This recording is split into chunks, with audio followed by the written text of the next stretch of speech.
My name is Madison Carter. I am 32 years old. That night, the dinner table turned into a courtroom. My father slid papers toward me, declaring my sister would take control of nearly half my business. But when I pulled out my own folder, the silence was deafening. Before I tell you how everything flipped, like and subscribe. Drop a comment where you are watching from. To understand the silence in that dining room, you have to understand the noise of my childhood. It wasn't a loud, chaotic noise. It was the constant, humming noise of favoritism, a background frequency that tuned my entire existence. Growing up, my world felt like it was built on a tilt. My younger sister, Danielle, lived at the top of the slope, bathed in sunlight, while I learned to find my footing on the unsteady ground below, perpetually in her shadow. From the moment she could walk, she wasn't just my father's daughter. She was his masterpiece. Charles Carter, my father, didn't just love her. He worshipped her. It wasn't a secret. It wasn't subtle. It was a visible, tangible force that shaped every birthday,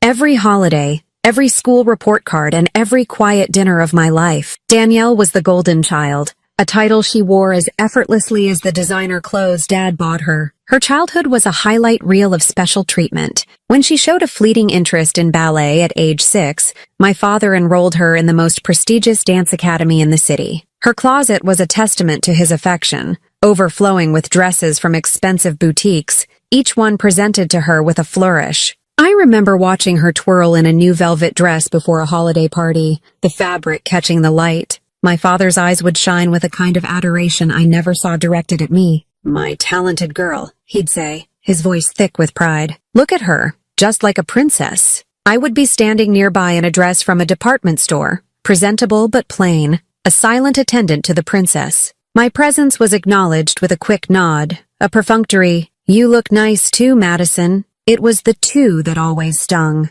the afterthought that defined my position. The disparity was everywhere. Our birthday parties were a perfect example. For Danielle's 8th birthday, our backyard was transformed into a carnival. There was a bouncy castle, a hired clown, a cotton candy machine, and a mountain of professionally wrapped presents. Dozens of her friends ran screaming with delight across the lawn. My 8th birthday, just a few months earlier, had been a quiet affair in the living room with a homemade cake and 2 of my friends. When I'd asked why Danielle's was so much bigger, my stepmother, Evelyn, had smoothed down my hair with a placating smile. "Your sister is just more social, dear. She has so many friends who adore her." The implication was clear. I was not as adored. Therefore, I was not worth the same celebration. Evelyn had married my father when I was 12, and she slid into the family dynamic as if she were born for the role of Queen Regent to Princess Danielle. She had no children of her own and latched onto my sister, amplifying my father's favoritism until it was an impenetrable wall. She was the one who would inspect my report cards, covered in A's, and say,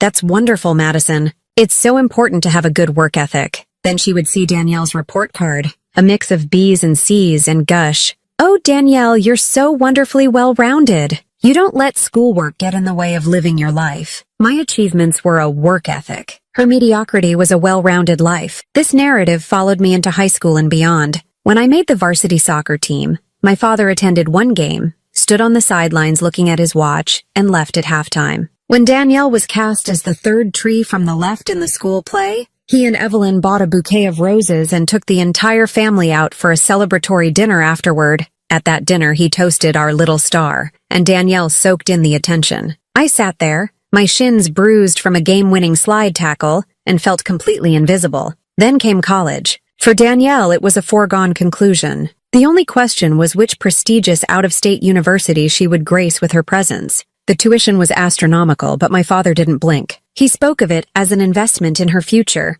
a future he had already mapped out for her. He hired consultants to help with her application essays and bragged to his friends about her acceptance letters. The day he wrote the first tuition check, he did so with a proud smile, as if it were a privilege. For me, college was a mountain I had to climb alone. There was no tuition check. There was no discussion of investments. There was only the constant refrain, "You're so independent, Madison." He said it like a compliment, but it felt like an abdication of responsibility. It was his excuse to not provide for me the way he provided for Danielle. So I worked. I took the night shift at a 24-hour diner, the smell of grease and burnt coffee clinging to my clothes. I balanced trays and mopped floors, my mind replaying lectures on macroeconomics. I moved on to a job at a bookstore, the quiet hours spent shelving books and studying in a back corner. I took on freelance data entry, my eyes burning from staring at a screen until 3 a.m. My textbooks were always secondhand, filled with the highlights and notes of strangers. My clothes were from thrift stores.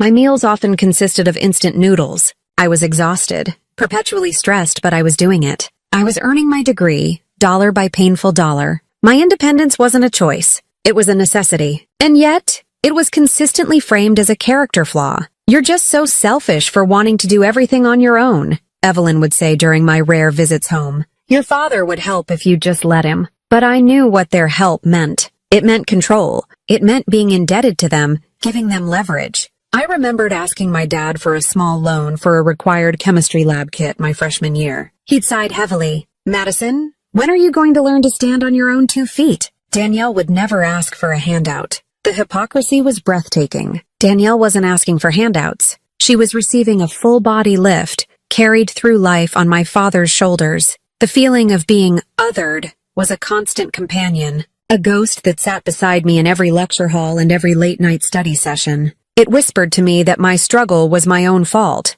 a consequence of my difficult, independent nature. Family gatherings were exercises in self-erasure. The conversation always revolved around Danielle's sorority, her glamorous friends, her spring break trip to Cancun, funded by Dad. When I tried to share something about a professor who had praised my thesis, or a small academic award I'd won, the subject would be politely acknowledged and then immediately steered back to Danielle. "That's nice, dear," Evelyn would say, patting my hand in a gesture that felt more like a dismissal than an affirmation. The family photos from that era tell the whole story. Danielle always in the center, wrapped in my father's arm, her smile wide and camera ready. I was an accessory on the edge of the frame, often slightly out of focus, a satellite in orbit around their perfect family sun. I learned to minimize myself, to expect less, to fade into the wallpaper. The hurt was a dull, constant ache in my chest. It made me question my worth, my place in the world. But deep beneath the hurt, a different feeling began to take root. It was a cold, quiet resolve. It was the understanding that if I wanted anything in this life, I would have to build it myself, far away from their tilted world. If no one else was going to look out for me, I would become my own fiercest protector. And that resolve, forged in the fires of their casual neglect, would become the foundation for everything that came next. The quiet resolve I cultivated in college became the engine of my life. After graduating, with a degree I had fought tooth and nail for, I refused to take the easy path. I didn't apply for a safe corporate job where I could be a cog in someone else's machine. I had a vision, an idea that had sparked during my lonely late-night study sessions. I wanted to create a space, a community, where artists, the other outsiders, the ones with unique visions, could connect directly with people who would appreciate their work. I wanted to build a bridge between creation and appreciation, and I wanted to do it on my own terms. Thus, Artistry Link was born. It began in the cramped corner of my tiny one-bedroom apartment. My first office was a second-hand desk shoved against a window that overlooked a brick wall. My initial capital wasn't a gift or an investment from family. It was the sum total of my meager savings from my college jobs, combined with a small high-interest loan from a credit union that I secured without a cosigner. I didn't tell my family. I knew with absolute certainty that they would have smothered the idea before it could draw its first breath. My father would have called it a frivolous hobby, and Evelyn would have warned me about the dangers of being an unreliable artist type. Their disapproval was a given, so I chose silence. I chose to build in the dark.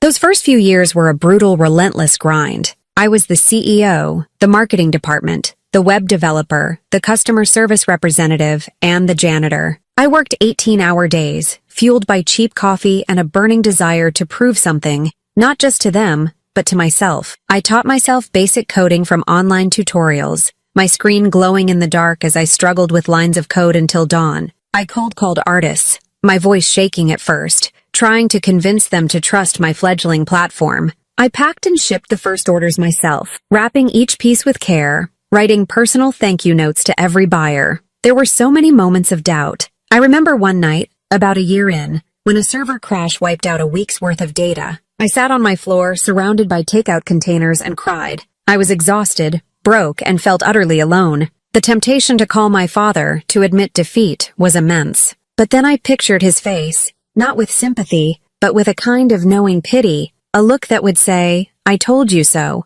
That image was enough to make me stand up, wipe my tears, and spend the next 72 hours straight rebuilding the site from scratch. Slowly, painstakingly, the hard work began to pay off. The first real victory was a well-known ceramicist who agreed to feature her collection exclusively on Artistry Link. Her followers flocked to the site, and sales surged. That small success created a ripple effect. More artists joined, attracted by the favorable terms and the sense of community I was fostering. The platform gained traction. I hired my first employee, a bright young graduate named Sarah who shared my passion. We moved out of my apartment and into a small sunlit office space. The feeling of unlocking the door to a place that was truly mine, a place I had built from nothing, was a feeling I will never forget. Artistry Link was featured in a popular design blog, then an online business journal. We were praised for our innovative model and our commitment to supporting independent artists. The company was growing, becoming something real, something respected. I was finally, truly, independent. And that's when my family decided to get involved. The escalation was insidious. It began with my father taking unearned credit in his social circles. I'd run into one of his golf buddies at a coffee shop, and he'd clap me on the shoulder. "Charles was just telling us about how he set you up with his venture capital contacts to get that business of yours off the ground. Smart man, your father." I would just smile weakly, my stomach twisting into a knot. "What contacts?" He hadn't lifted a finger. He hadn't made a single call. But in his retelling, my years of solitary struggle were erased, replaced by a narrative in which he was the benevolent patriarch, the silent partner behind my success. He was retroactively inserting himself into a story from which he had been completely absent. Then came Danielle's demands. Her entitlement, always simmering, boiled over in direct proportion to my success. After graduating, she drifted through life, supported by a steady allowance from Dad. She tried being a social media influencer, then a jewelry designer, then a lifestyle blogger, abandoning each pursuit as soon as it required actual effort. One afternoon, she called me, her voice breezy and entitled. "Maddie, I have the most amazing news," she chirped. "I've decided I need a new car. A Range Rover, white." "That's nice, Danielle," I said, confused. "Are you looking for a job to save up for it?" She laughed, a high tinkling sound that grated on my nerves. "Don't be silly. You're going to buy it for me. It's only fair. Think of it as a family investment. I'll look so good driving it. It will be great for your brand image." I was speechless. She wasn't asking. She was informing me of a decision she had made about my money. I tried to explain that a $60,000 car was not something I could just buy. I had employees to pay, overhead, taxes. "Danielle, that's not how it works," I said, trying to keep my voice even. "The company's success means I have to reinvest, not go on personal shopping sprees." Her response was cold and sharp. "Dad said you were being selfish. He said you're hoarding money and forgetting about the people who got you where you are." Again, that false narrative. They saw my company not as my achievement,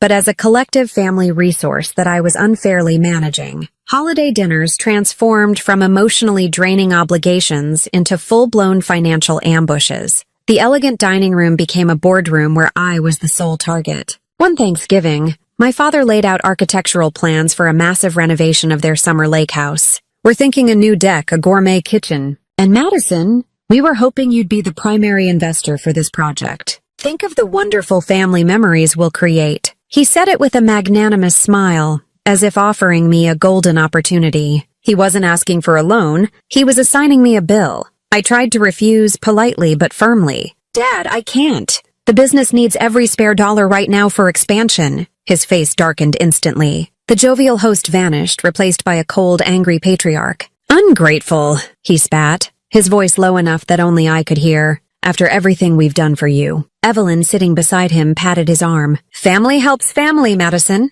she said, her voice laced with disappointment. "It's not a negotiation." Their definition of family helping family was a one-way street, paved with my money and leading directly to their desires. The psychological toll was immense. I began to dread the sound of my phone ringing. Every text from Danielle started with a demand. Every email from my father's assistant was a veiled request for funds. They tried to position me as the family matriarch in financial terms, while still treating me like the disobedient child in emotional terms. I was supposed to be the responsible provider, yet I was given none of the respect or autonomy that should have come with it. The final straw before the disastrous dinner was a conversation with Danielle about her latest failed venture. She had spent $10,000, a loan from me that my father had pressured me into giving, on supplies for a custom candle-making business. She'd gotten bored after 2 weeks. When I asked about the money, she scoffed. "Oh, that? That was seed money. Most startups fail. You should know that."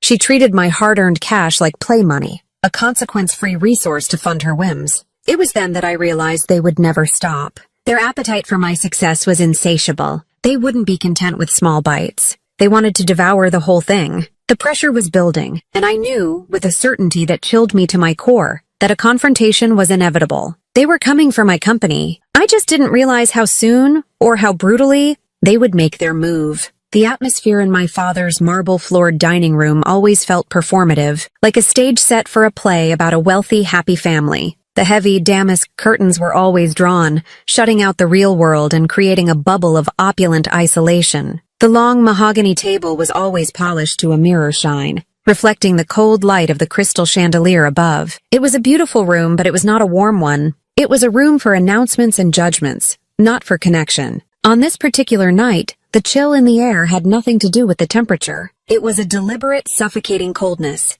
and it was directed entirely at me. I had been summoned under the guise of a family strategy dinner. The phrase itself was a red flag, but I had come anyway, clinging to a foolish, stubborn sliver of hope that maybe, this time, they wanted my actual input. Maybe they finally saw me as a peer. But the moment I walked in, I knew I was wrong. The air was thick with a conspiratorial tension. Danielle was perched on her chair, looking impossibly smug, her wine glass held aloft like a trophy. Evelyn was a picture of serene, predatory calm. And my father, Charles, sat at the head of the table, not as a father, but as a chairman of the board, a stack of professionally bound legal documents placed squarely beside his plate. His posture was rigid, his expression unreadable but severe. This was not a dinner. It was an ambush. We ate the main course in near silence. The only sounds were the discreet clinking of silverware against porcelain, and the occasional stilted pleasantry lobbed across the table like a grenade. I barely tasted the food, some kind of roasted duck with a cherry reduction that felt absurdly decadent for the occasion. My stomach was a tight knot of dread.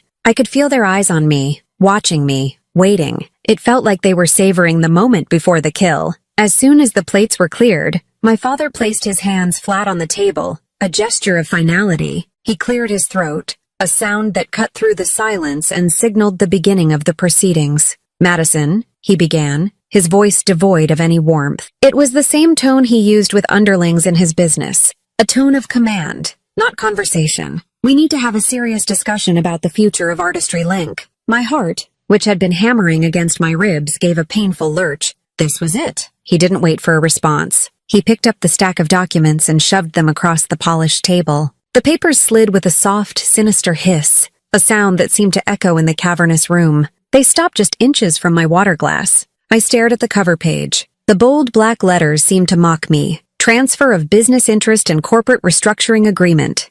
"You will sign these," he commanded. It wasn't a request. It was an order. His eyes, cold and gray like steel, were locked on mine. "Danielle is going to be taking a more active role. She will be assuming a 40% ownership stake in the company, effective immediately." The words hit me like a physical blow. 40%. It was an astronomical number, a figure so audacious it stole the air from my lungs. 40% of my creation, my struggle, my identity. I had poured my soul into Artistry Link, and he was ordering me to carve out nearly half of it and hand it to Danielle on a silver platter. Danielle, whose only contribution had been to demand its profits. Danielle, who thought equity was something you built in a house, not a company. I couldn't stop myself from looking at her. The smirk I had seen earlier had blossomed into a full-blown smile of undisguised triumph. She took a slow, deliberate sip of her wine, her eyes dancing with malicious delight as she watched me absorb the blow. This was what she had always wanted. My life, my success, handed to her without any of the work. And she was relishing my pain, my humiliation. This was her victory lap. Evelyn, ever the supportive accomplice, leaned forward, her voice a low, syrupy whisper that was somehow more venomous than my father's blunt command. "This is for the best, Madison. It's for the sake of family stability. You've been under so much stress, running that company all by yourself. It's time you had some help. It's time to bring it back into the family fold. Family stability?" I finally managed to say, my voice a strangled whisper. It felt thin and weak in the heavy silence. "This isn't about stability. This is about you taking what I built." My father's jaw clenched. A muscle ticked in his cheek. Do not be dramatic, Madison. This is about what is fair. This family has given you every advantage, and it's time you gave something back. Danielle deserves a secure future. You have more than enough to share. More than enough. The phrase was a dagger. I had more than enough because I had worked for it, sacrificed for it, bled for it. They had less than they wanted because they had squandered their own opportunities, living off past glories and future expectations. The injustice of it was a physical sensation, a burning fire in my gut. I felt utterly and completely cornered. The opulent room, designed to project an image of power and success, now felt like a gilded cage. The three of them were a united front, a tribunal that had already reached its verdict. I was the defendant, the guilty party, and my sentence was to be stripped of my life's work. The humiliation was a hot flush that crept up my neck and burned my cheeks. They weren't just taking my company, they were trying to take my dignity. They were putting me back in my place as the family resource, the designated provider, the quiet, obedient daughter who existed to serve their needs. My hands, resting in my lap, trembled. I wanted to scream, to throw the documents in his face, to run out of that house and never look back. But I was paralyzed, frozen by the sheer, breathtaking audacity of their betrayal. This wasn't just a greedy request for money. This was a planned, calculated, legal maneuver to seize control of my life. They had hired lawyers. They had drafted contracts. They had plotted this behind my back, all while smiling to my face at family functions. My father sat back in his chair, a look of grim satisfaction on his face. He was watching me, waiting for the inevitable collapse. He expected me to crumble, to dissolve into tears and sign the papers just to make the agony stop. Evelyn's eyes were sharp and assessing, watching for any sign of weakness she could exploit. Danielle looked bored, as if the outcome was so certain that the process was becoming tiresome. They thought they had me. They thought I was beaten. In that moment, every memory of being overlooked, every dismissive comment, every unacknowledged achievement, every demand for money, it all coalesced into a single, unbearable point of pressure. They had spent my entire life making me feel small, and now they were trying to make my accomplishments small, to reduce my entire life's work to a bargaining chip for their own comfort. The pain of it was immense, a deep, crushing weight. But as I sat there, pinned by their collective gaze, something inside me shifted. The pain began to cool, to harden. It solidified from a molten agony into something else entirely. It became a cold, sharp, unbending core of resolve. They had pushed me too far. They had underestimated me one last time. They thought this was my breaking point. They were about to discover it was theirs. The silence in the dining room stretched, thick and heavy with their victory. My father's command to sign the papers hung in the air, a final, non-negotiable decree. He watched me, his face a mask of stern authority, fully expecting my compliance. Danielle swirled the wine in her glass, a picture of smug entitlement, while Evelyn maintained a look of pious, concerned justification. They were waiting for the finale of their carefully staged play, the moment the victim finally breaks and accepts her fate. My trembling hands, the hot tears I could feel welling behind my eyes. It was all going according to their script, but as I sat there, feeling the full weight of their betrayal, a strange and unexpected clarity washed over me. It was like a sudden calm in the eye of a hurricane. The roaring emotions, the hurt, the anger, the humiliation, receded, and in their place was a quiet, icy stillness. This moment, I realized, was not an ending. It was a beginning. It was the culmination of every slight, every dismissal, every time I had been made to feel less than. And it was the moment I would stop accepting it. The girl who cried in her dorm room over their neglect was gone. The woman who bit her tongue while they demanded her hard-earned money was gone. In their place was someone they had never met. Someone they had, in fact, created. Instead of reaching for the pen lying beside their predatory documents, I lowered my hands from the table. My movements were slow, deliberate. I broke eye contact with my father and looked down at the large black leather bag I had placed on the floor beside my chair. The simple act of looking away from them was a small rebellion, and I felt a flicker of power in it. The click of my bag's metal clasp opening was a sharp, distinct sound in the silent room. It drew their attention. I saw my father's brow furrow in confusion. This was not part of his plan. I reached inside, and my fingers closed around the cool, smooth spine of a file folder. It was a simple black folder, almost identical to the one they had pushed at me, but this one held my truth, not their fiction. I pulled it out and placed it on the table with a soft, definitive thud. The sound seemed to resonate, a counterpoint to their demands. I didn't open it. I just slid it across the polished mahogany, a mirror image of my father's earlier action. It stopped a few inches from his hand. "Page 9, I said. My voice was completely changed. The thin, reedy whisper was gone. In its place was a voice that was low, calm, and unshakable. It held no anger, no pleading. It held only fact. A flicker of annoyance crossed my father's face. He clearly thought this was some desperate, amateurish bluff. He probably imagined I had brought bank statements to prove my company's finances or some other irrelevant piece of paper. With a sigh of theatrical impatience, he picked up my folder and flipped it open. He scanned the first few pages with a dismissive air, his expression conveying that he was humoring my little delay tactic. Then his eyes found page 9. The transformation was immediate and absolute. It was as if a switch had been flipped, plunging his entire being into darkness. The color drained from his face, leaving behind a waxy grayish pallor. His arrogant posture collapsed, his shoulders slumping as if under an immense invisible weight. His jaw went slack, his mouth hanging slightly open. The cold authority in his eyes vanished, replaced by a dawning, horrified disbelief. And beneath that, something I had never seen in him before. Genuine fear. He was staring at a clause in a contract he had signed 2 years ago. A contract I had kept locked in a safe. A trump card I had prayed I would never have to play. The memory of that time came rushing back to me with perfect clarity. It hadn't been in this grand, imposing dining room. It had been in a sterile, anonymous coffee shop downtown, late on a Tuesday night. My father had called me, his voice strained, desperate. His latest high-risk real estate venture had imploded spectacularly. He was on the verge of bankruptcy, facing not just financial ruin but public humiliation. The bank was threatening to foreclose on his properties,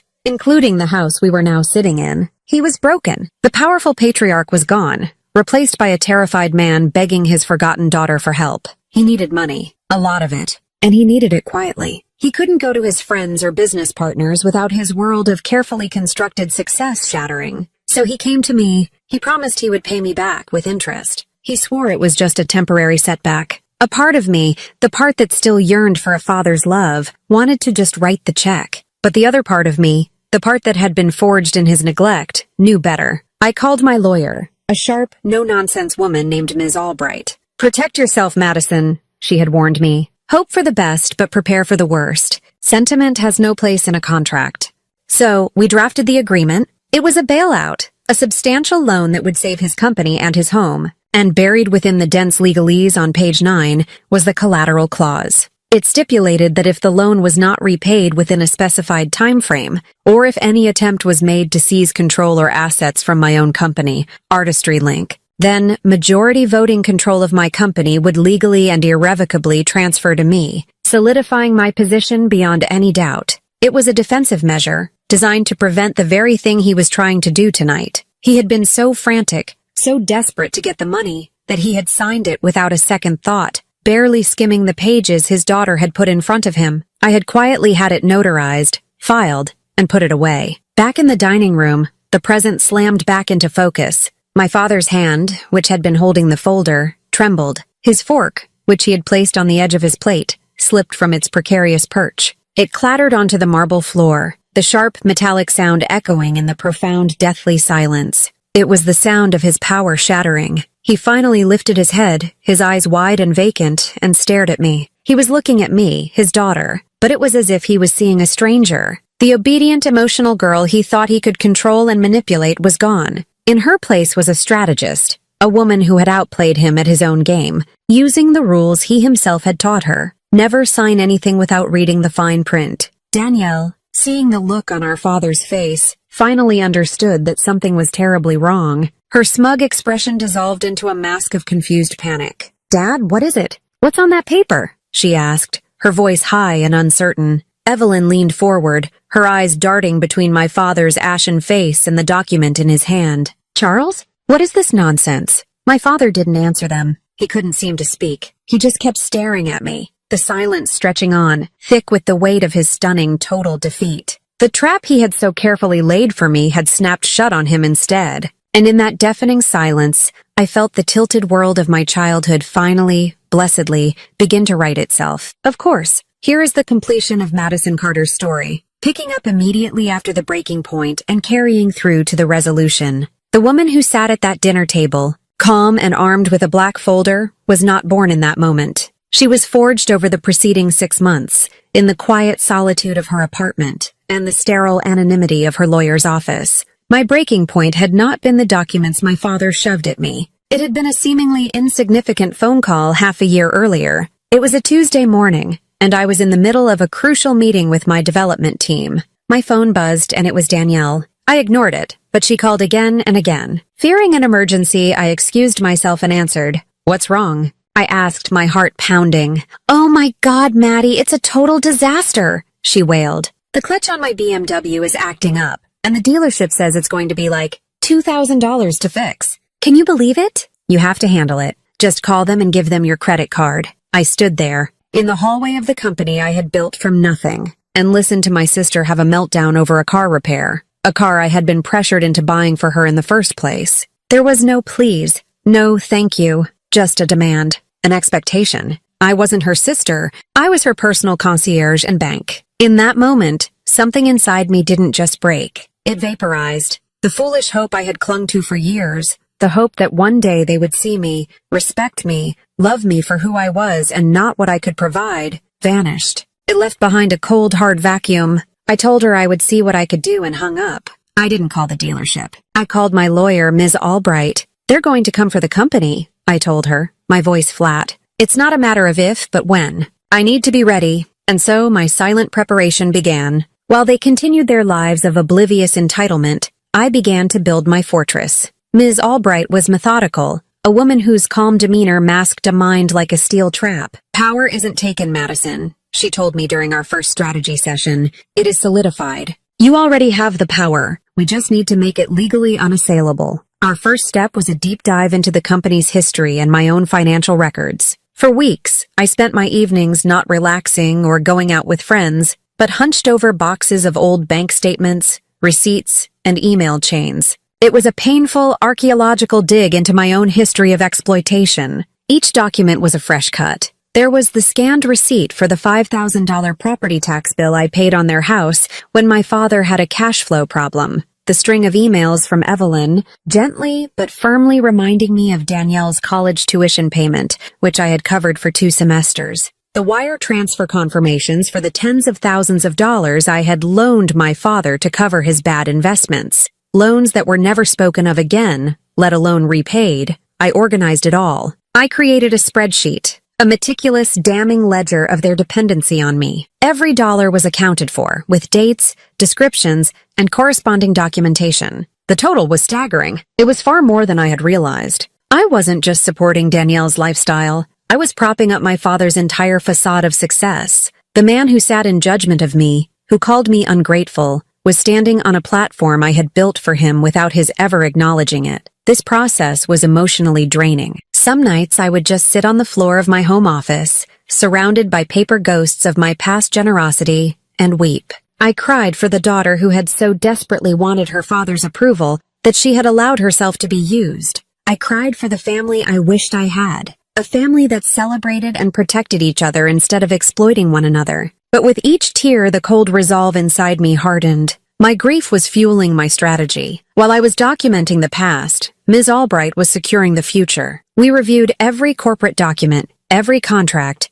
every bylaw of Artistry Link. We identified vulnerabilities and systematically eliminated them. The most important document, of course, was the bailout agreement my father had signed 2 years prior. We went over the clause on page 9 a dozen times. It was airtight. A masterpiece of legal protection that he had been too arrogant and desperate to read. "He will have no legal recourse, Madison," Ms. Albright assured me. "His signature is on it. The agreement is notarized and was executed under perfectly legal circumstances. He needed your help. You gave it, and this was your insurance. It is an entirely enforceable contract." The next step was gathering intelligence. I knew they were plotting something, but I didn't know what. I didn't have to hire a private investigator. I just had to listen. I started accepting their dinner invitations again, playing the part of the dutiful, slightly weary daughter. I would sit at their table, absorbing the subtle digs and passive-aggressive comments, all while my mind was a recording device. I paid attention to the little things. A stray piece of mail on the hall table from a corporate law firm I didn't recognize.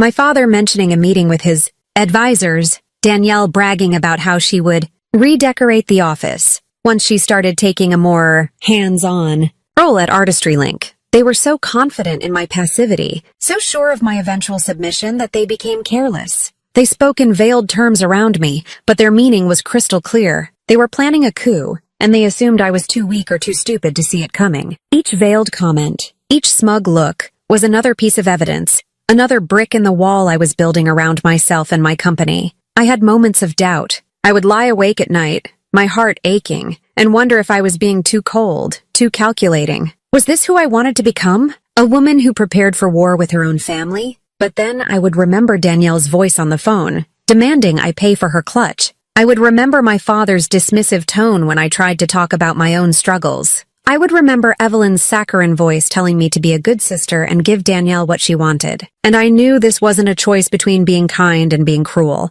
It was a choice between survival and submission. I was choosing survival. The final piece of my preparation was the black folder itself. Ms. Albright and I assembled it with the precision of surgeons. It contained a clean marked copy of the bailout agreement. Behind it were the notarized documents solidifying my control. And behind that, a summary of the financial ledger I had created. A clear, concise accounting of every dollar they had taken from me over the years. It was a portfolio of their hypocrisy. The day before the family strategy dinner, I sat in my apartment and looked at the completed folder. It felt heavy in my hands, not just with the weight of the paper, but with the weight of my decision. I was about to detonate a bomb in the middle of my family. There was no going back. A profound sadness washed over me. A final mourning for the family I would now lose for good. But as I placed the folder in my bag, the sadness was replaced by a quiet, steady strength. My silence had been my shield. My preparation was now my sword. I was ready. The clatter of my father's fork on the marble floor was the starting pistol. The stunned, suffocating silence it left behind lasted for only a moment before the room erupted into chaos. The carefully constructed facade of their ambush shattered into a million pieces, and their true selves, panicked, grasping, and furious, were laid bare. Danielle was the first to find her voice. Her face, which had been pale with shock, flushed a blotchy, angry red. She shot up from her chair, her hands clenched into fists at her sides. "What is this? What did you do?" she shrieked, pointing a trembling finger at me. "You're a manipulator! You tricked him! Dad, she tricked you!" "Sit down, Danielle," I said, my voice still unnervingly calm. The contrast between her hysteria and my composure seemed to infuriate her even more. Evelyn, recovering her senses, took a different, more threatening tack. Her mask of serene superiority was gone, replaced by a venomous sneer. "This is absurd," she hissed, her eyes like chips of ice. "This piece of paper means nothing. A contract signed under duress. We will challenge this in court. You will not get away with trying to steal from this family, Madison." "Steal?" I repeated the word, letting it hang in the air. A small, humorless laugh escaped my lips. "That's a very interesting choice of words, Evelyn." My father, who had been frozen, finally moved. He slammed his fist down on the mahogany table. The crystal glasses jumped. The silverware rattled. It was a familiar gesture of intimidation, a display of patriarchal rage that had always worked to silence me in the past. But this time it was hollow. The fear in his eyes betrayed the weakness of the gesture. "How dare you?" he roared, his voice cracking. "After everything I've given you, you pull a stunt like this? You use my moment of weakness against me? Your moment of weakness?" I met his furious gaze without flinching. "You mean the moment I saved you? The moment I wrote a check that kept this very house from being foreclosed on? The moment I kept your name from being dragged through the mud of bankruptcy court?" I stood up slowly, my own chair sliding back with a soft scrape. I was done being a seated target. I was now in command of the room. I reached into my bag again and pulled out another set of documents. Not a single folder this time, but a thick stack of papers, held together with a binder clip. I dropped them onto the center of the table. They landed with a heavy, definitive thud. "You want to talk about stealing, Evelyn? You want to talk about what you've been given, Dad? Let's talk." I gestured to the stack of papers. "This is a copy of the receipt for the $20,000 roof repair on this house that I paid for 3 years ago. This," I tapped another document, "is the tuition bill for Danielle's final year of college, which I covered when you said your investments were down. And this is the statement for the platinum credit card you all use for family expenses. A card that is in my name and is paid every month out of my company's revenue," I went on, my voice clear and steady, a merciless metronome ticking off their debts. I named every loan, every bill, every emergency I had funded. I laid out the cost of Danielle's car, her rent for the first year after college, the European vacation she took that I had paid for under the guise of a graduation gift, demanded by our father. I detailed the thousands of dollars my father had borrowed to cover his golf club memberships and bad stock market bets. With each new revelation, the color drained further from their faces. Danielle had sunk back into her chair, her mouth agape, looking from me to her father as if seeing the truth of their lives for the first time. Evelyn's threats had died in her throat. She just stared at the mountain of evidence on the table, her expression one of utter disbelief. This wasn't something they could spin or deny. This was cold, hard proof. My father tried to interrupt, sputtering about family contributions and gifts, but his words had no conviction. He was deflated, a punctured balloon of arrogance. I saved the most powerful blow for last. I looked directly at my father, my voice softening slightly, not with pity, but with a final, cutting clarity. "You want to take 40% of my company to ensure Danielle has a secure future," I said quietly. "But the truth is, for the last 5 years, you haven't had a company to give. You have had me. I have been your security. I have been your stability." I paused, letting the weight of those words sink into the poisoned air of the room. I then delivered the final line, the one I had rehearsed in my mind for months. "Without me," I said, my eyes sweeping over all three of them, over the expensive china, the crystal chandelier, the very walls around us, this house, this life you pretend to have, wouldn't even exist. The silence that followed was absolute. It was the silence of total annihilation. There were no more arguments, no more threats. There was only the stark, ugly truth laid bare on their polished dining room table. Danielle was crying now, silent, shocked tears rolling down her cheeks. Evelyn looked like she had aged 10 years in 10 minutes, her face a crumpled mask of defeat. My father simply stared at the pile of documents, his hands trembling. A broken man who had just been forced to see the true foundation of his kingdom was not his own strength, but his daughter's sacrifice. I didn't need to say another word. My revenge wasn't loud or explosive. It was quiet, factual, and devastating.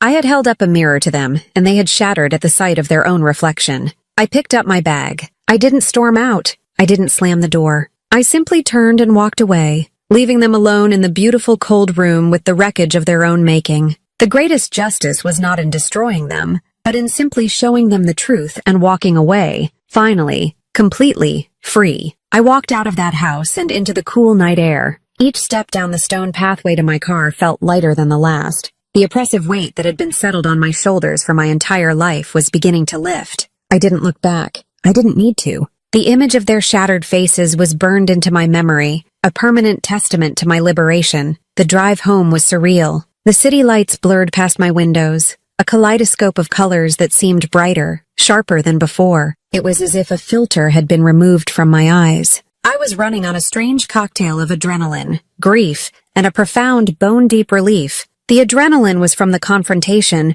the sheer terror and exhilaration of finally standing up for myself. The grief was for the final, irreversible death of the idea of family, the fantasy I had clung to for far too long. But the relief, that was the most powerful feeling of all. It was the relief of a prisoner who has just been set free after a lifetime of confinement. I expected my phone to start ringing immediately, but it remained silent for the entire 30-minute drive. The quiet was almost more unnerving than the anticipated storm. It gave me time to think, to process the magnitude of what had just happened. I had not just refused their demand. I had dismantled their entire reality. The power dynamic that had governed our family for 3 decades had been irrevocably shattered. They weren't just angry or defeated. They were in shock, trying to comprehend a world that no longer operated by their rules. I had just walked into my apartment and slipped off my shoes when the first call came. It was Danielle. I stared at her name on the screen, my heart beginning to pound again. I let it go to voicemail. A second later, a text message appeared. Then another and another. "How could you do that to Dad? You've ruined everything. Everything. Evelyn says her lawyers are going to destroy you for this. You're a monster, Madison. A cold, calculating monster." I read the messages, and for the first time they had no power over me. Her words were just the frantic flailings of someone who had just lost their lifelong safety net. Her anger wasn't really about me being a monster. It was about her terror at the realization that her free ride was over. I didn't reply. Next, a call from a number I didn't recognize. I answered cautiously. It was one of my aunts, my father's sister. Her voice was a mixture of confusion and concern. "Madison? Your father just called me. He was incoherent. Something about you trying to take over his business?" He sounded terrible. "Is everything all right?" The smear campaign had already begun. Of course. Their first instinct was not to reflect, but to control the narrative, to paint me as the villain. "Everything is fine, Aunt Carol," I said calmly. "Dad is just upset about a business disagreement we had.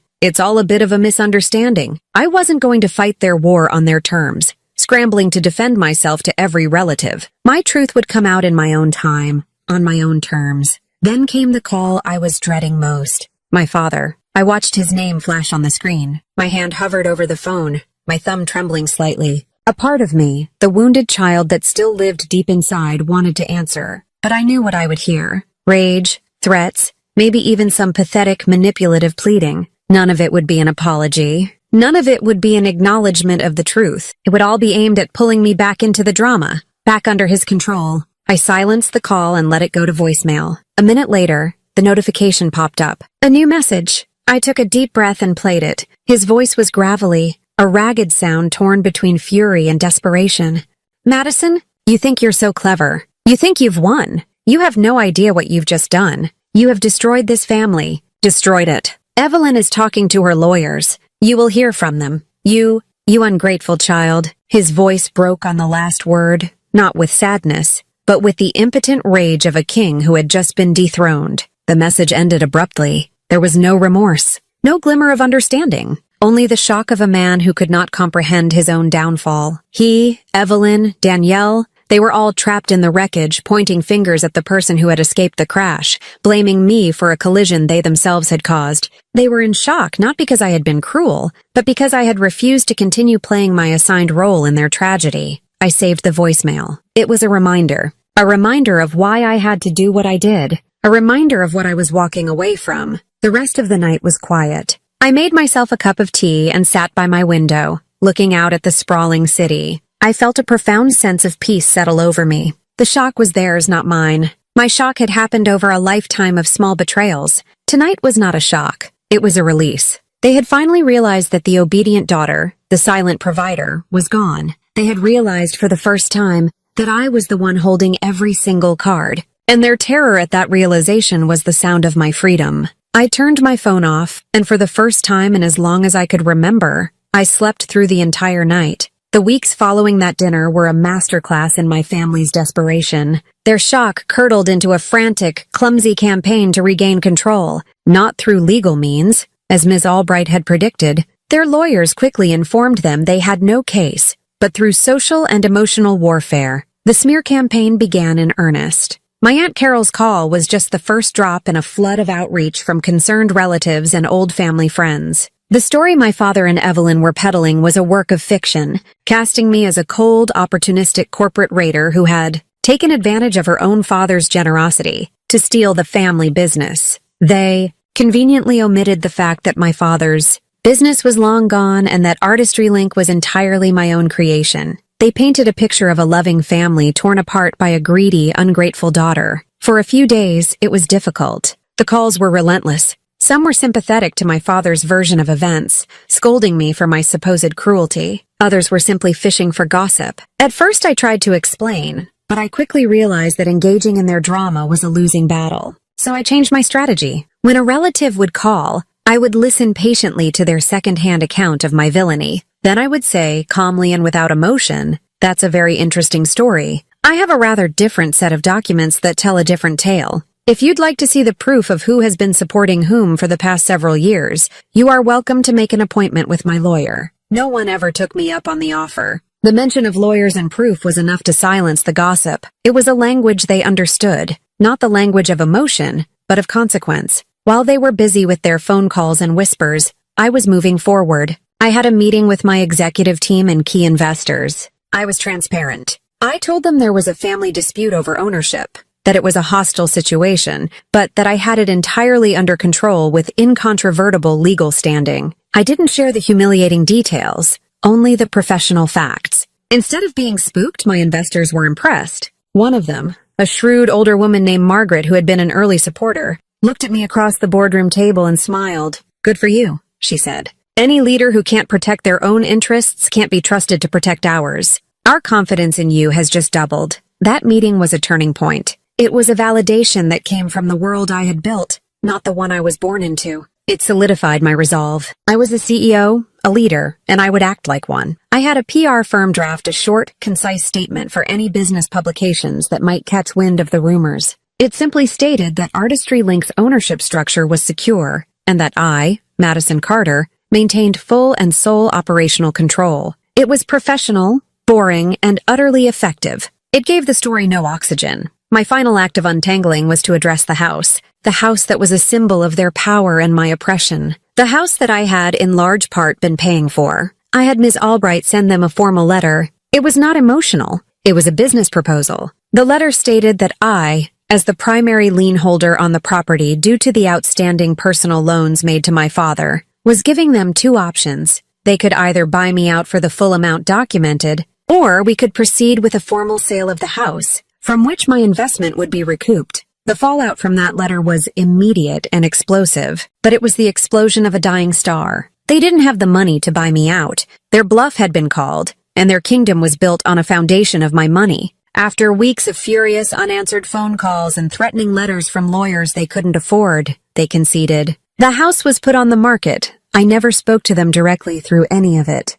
All communication was handled through our lawyers. I cut off the credit card. I blocked their numbers. I erected a wall of professional silence around myself, a wall they could not penetrate with their guilt, their rage, or their demands. 6 months after that final dinner, the house sold. The funds were wired to my account, every last dollar they owed me. Around the same time, I heard through the family grapevine that Danielle had moved into a small apartment and had, for the first time in her life, gotten a real job. My father and Evelyn had downsized to a condo, their lavish lifestyle a thing of the past. I found my own peace, not in their downfall, but in my freedom. I bought a new apartment in a part of the city they would never think to visit. It was smaller than their old house, but it was mine. Every piece of furniture, every book on the shelf, was a testament to my own life, my own choices. I started a small garden on my balcony. I adopted a dog from a local shelter. I began to build a life filled with quiet joys, free from the constant dread of the next demand, the next confrontation. I built a new family, a chosen one. My friends, my employees, my investors, they were my community. They were people who respected me for my mind and my work, not for my wallet. My life became my own. One evening, I was watering my plants on the balcony, watching the sunset paint the sky in shades of orange and pink. My phone buzzed with an unknown number. I almost ignored it, but something made me answer. It was my father. His voice was small, thin, a ghost of its former booming authority. He said he was sorry. He said he missed me. He asked if we could talk. I listened, and for a moment, the little girl inside me wanted to believe him. But the woman I had become knew better. "I'm glad you called," I said, my voice gentle but firm. "But I can't. I wish you well, Dad. Goodbye." I hung up the phone. There were no tears. There was no anger. There was just a quiet, profound peace. I hadn't just protected my company. I had reclaimed my life. And I had learned that sometimes the only way to truly find your home is to walk away from the one you were born into. If you've ever been told to sacrifice your dreams for someone else's entitlement, this story is for you. I didn't just protect my company. I protected myself. Like this video if you believe in standing up to manipulation, subscribe for more stories, and drop your thoughts in the comments below.